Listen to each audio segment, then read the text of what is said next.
Meu nome é Aníde Fontes Gomes, sou neurologista infantil formada no IPPMG, UFRJ, atuo como neurologista infantil no IPPMG, no Hospital Municipal Jesus e também no município de Nova Friburgo e atualmente sou mestranda em saúde da criança e da mulher pelo IPPMG.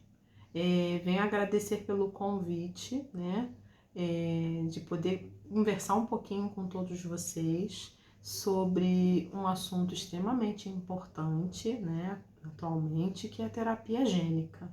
Mas eu acho, assim, extremamente importante a gente poder fazer uma revisão, para poder entender tudo que vem a seguir. E, afinal de contas, o que é gene? Reiterando que gene, justamente, é a referência para tudo que a gente vai falar, que é terapia gênica. O gene, nada mais, nada menos, é uma subunidade, ela é parte do DNA, E esse mesmo gene, ele é formado por partículas, que são exons e introns, e outras partículas mais, mas a gente vai focar nessas duas. E todo gene, ele precisa ser lido para ele produzir no final uma coisa, no final dessa leitura, que é uma proteína. E no nosso caso, a gente tem que entender que os exons, eles são as partículas que podem ser traduzidas, podem ser lidas, e os introns não, tá? E qual a relevância disso na distrofia muscular de Duchenne? Bem, como se trata de uma doença geneticamente determinada, a gente vai entender que o gene da distrofia muscular de Duchenne, ela teve algum tipo de consequência. E, especificamente, o que envolve a mutação desse gene que é referente à distrofia muscular de Duchenne vai acabar interferindo também na produção de uma proteína muito importante, que se chama distrofina, tá? Essa proteína, nada mais, nada menos, é a maior proteína no organismo humano. Ela é composta de 79 exons, ela é muito grande. Olha quanta coisa para poder ser lida. E a função, dentre muitas, a função dessa distrofina é, no âmbito, o principal, na distrofia muscular de Duchenne, é de trazer amparo, liga às células do músculo que a gente tem, tá? E sem a presença dessa distrofina, o que vai acontecer? Se não existe liga, não existe uma interface muscular adequada, essas fibras, com a contração, elas vão ficando frágeis e elas se rompem com muita facilidade. Daí a queixa de fraqueza muscular, tá? E é muito importante, gente, eu sei que isso já foi abordado nas outras aulas belíssimas que a gente pôde assistir, mas do rompimento dessas fibras vai surgir o exame mais básico que a gente é obrigado a pedir, que é a dosagem de CPK, que é a creatinofosfoquinase, que é uma enzimazinha que está presente dentro da musculatura. E ao romper a musculatura, uma coisa é a gente romper num exercício físico, nós não temos problema nenhum, o exercício ele vai trazer o rompimento. Mas no Duchenne, pela ausência dessa distrofina, o rompimento é muito grande. E com isso, doses altíssimas de CPK são liberadas, levando a uma suspeita, associada ao quadro clínico de Duchenne. Esta mesma distrofina, eu vou sempre falar, grande, imensa, com 79 exons, ela não está presente só no músculo que nos dá a força para pegar as coisas, para levantar, para correr, que é a musculatura esquelética. Ela também está presente na musculatura cardíaca. Isso é muito importante, guardem isso na cabeça de vocês. Assim como está presente nos pulmões e no nosso cérebro. Guardem essa informação, tá bom? E como a gente já fez um pequeno apanhado sobre o que é gene, para a gente poder entender o resto dessa explanação, vamos falar um pouquinho sobre a doença em si, que é a distrofia muscular de Duchenne. É uma doença genética, progressiva, ligada ao X, tá? Onde comprometem mais meninos, né? Meninas numa pequena exceção. E tende a comprometer 1 a cada 3.500 a 5.000 meninos no mundo, ou seja, ela é bem, se a gente pensar, ela é bem presente, né, na população mundial, apesar de ser ainda considerada uma doença rara.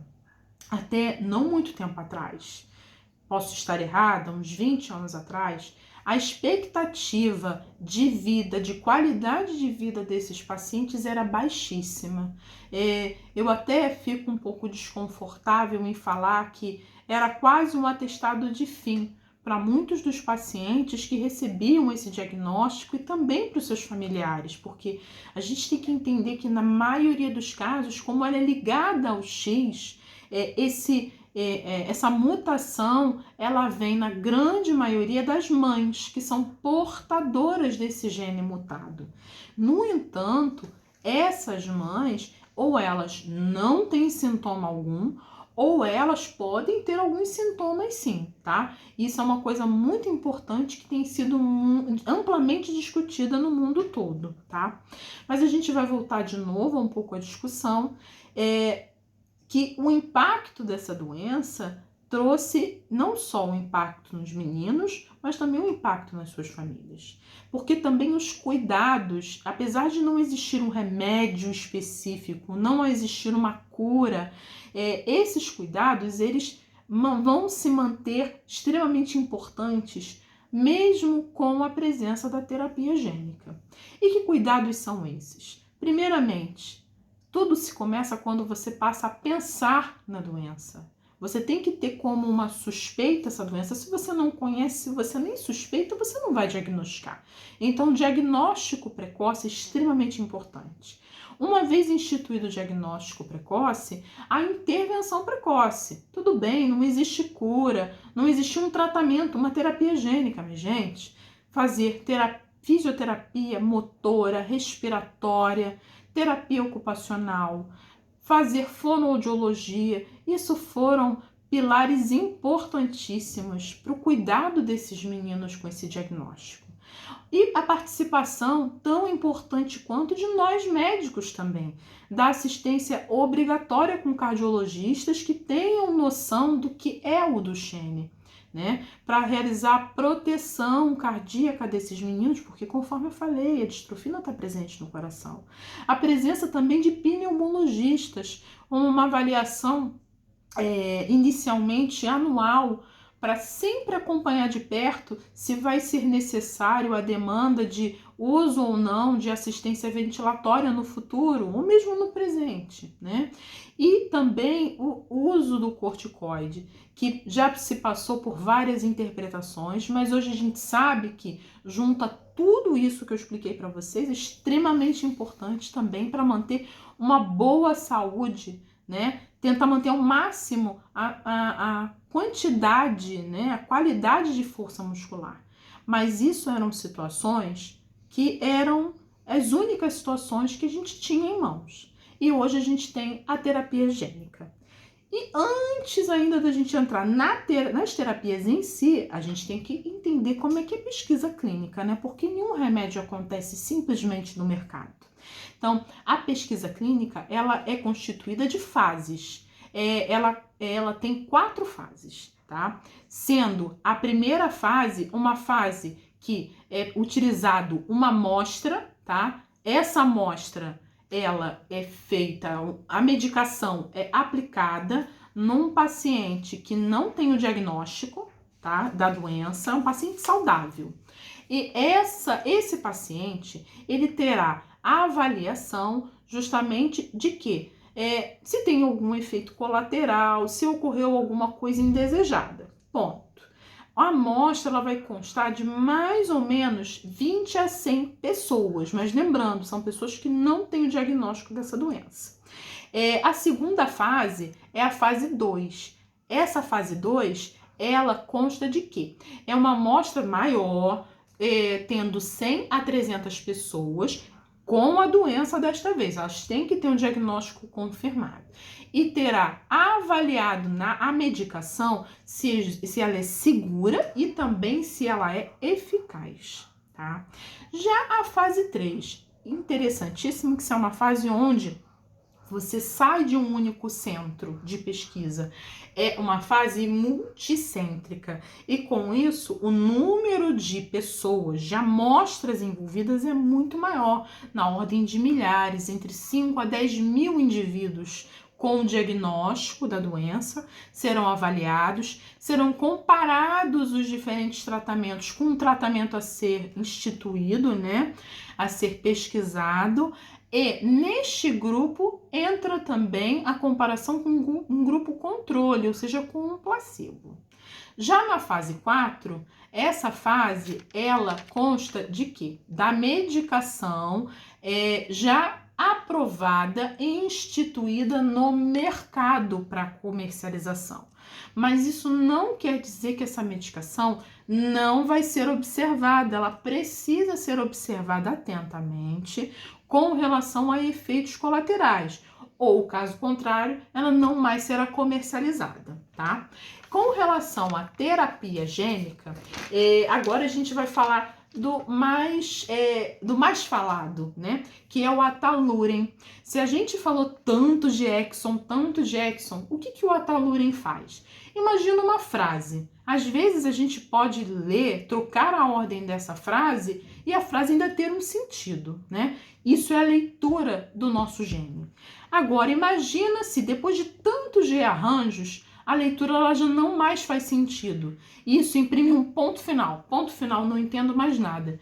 Isso na genética é chamado de código de parada, tá? Ou seja, uma mutação nonsense.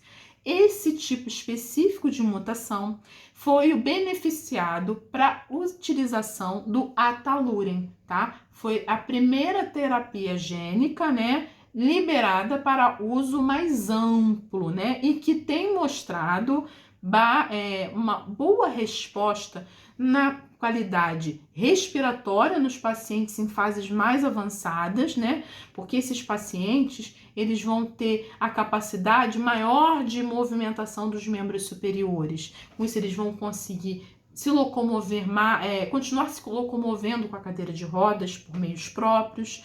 Tem também, assim, uma manutenção maior de não necessitar de oxigênio suplementar também. Existe também o Eteplirsen. O Eteplirsen, ele é mais específico, assim como os próximos que a gente vai falar. Reiterando que as próximas que eu mencionar, e depois eu vou explicar, são todas inerentes a exons, tá? O Eteplirsen, ele faz o quê? Vamos imaginar uma figura, né, cheia de quadradinhos ou triângulos, sendo que um basicamente combina com o formato do outro, um liga da forma mais adequada com o outro, como um quebra-cabeça. Vocês lembram que a distrofina é uma proteína com 79 exons, então nós temos o exon ao 79.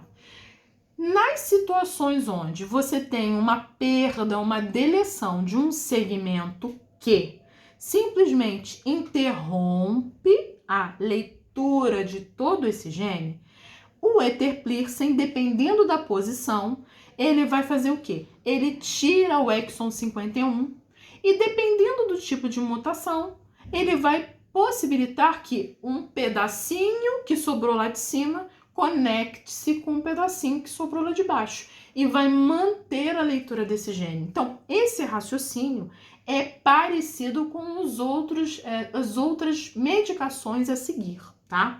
Nós temos também o Casimirsen, tá? E o Golodirsen. Olha que nomes estranhos, né? O Casimirsen, ele é responsável pelo skipping, né? Ou seja, pula, assim como o Eteplirsen pula, o Casimirsen e o Golodirsen também pulam exons específicos. O Casimirsen, ele pula o exon 45 e o Golodirsen, ele pula o exon 53. Na mesma situação, conforme eu expliquei, é necessário pular de acordo com a mutação encontrada para quê? Para poder dar continuidade à leitura e poder produzir, não vai produzir uma distrofina completa. completa, inteira, mas ela vai produzir uma distrofina, alguma distrofina. E tendo alguma distrofina, você tem uma qualidade cardíaca melhor e uma força muscular mais mantida, tá? Fora isso, nós temos também o sulfodirsem, que ele é responsável pelo skipping, pelo pulo do exon 51, tá? Existem outras medicações, tá? Que são responsáveis pelo skipping dos exons 45, 53 e 51. Basicamente, não existe ainda um nome definido, a não ser o responsável pelo exon 53, que é o NS065, que é o Vitolarsen, tá? Essas medicações, muitas delas estão entre fase 2, fase 3 e algumas em fase 1, mas todas elas são responsáveis por exon skipping. Temos ainda também a metodologia CRISPR, que é muito falada agora.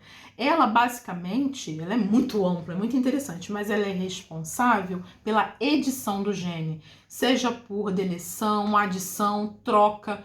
É nisso que se baseia o CRISPR, mas temos ainda poucas informações com relação a ele e o do gene. Temos também a terapia de adição de genes, onde literalmente um gene é adicionado na tentativa de manter uma leitura adequada, tá? E existem também os transplantes de mioblastos, que é uma forma mais precoce, inicial, imatura da célula que vai formar o músculo. Recentemente só existe um estudo em fase 1 com 10 pessoas, então a gente não tem muita coisa também para poder discorrer sobre isso. E assim, dentro da experiência do que a gente tem visto, o que essas terapias vão visar, né, principalmente, é fazer com que esse paciente ele possa ter um espectro clínico bem mais leve e aumentar, obviamente, a qualidade de vida desses pacientes. Existe uma forma de distrofia também que chama-se Becker. Eu não mencionei para não causar confusão. O que é o Becker? Enquanto o Duchenne, ele simplesmente não produz distrofina, o Becker ele produz um pouco de distrofina. Então, o quadro é bem mais leve. E essas terapias acabam visando, né, fazer um espectro parecido com o Becker. Por isso, cada vez mais o foco de estudo vai ser em faixas etárias mais jovens. E por isso que a gente sempre vai lutar por um diagnóstico mais precoce, para a gente poder instituir um tratamento mais precoce. Eu espero que essa aula tenha sido minimamente esclarecedora. Agradeço muito a atenção de vocês e agradeço o carinho e oportunidade que a Clara pôde me dar, tá bom? Um bom dia para vocês. Tchau, tchau.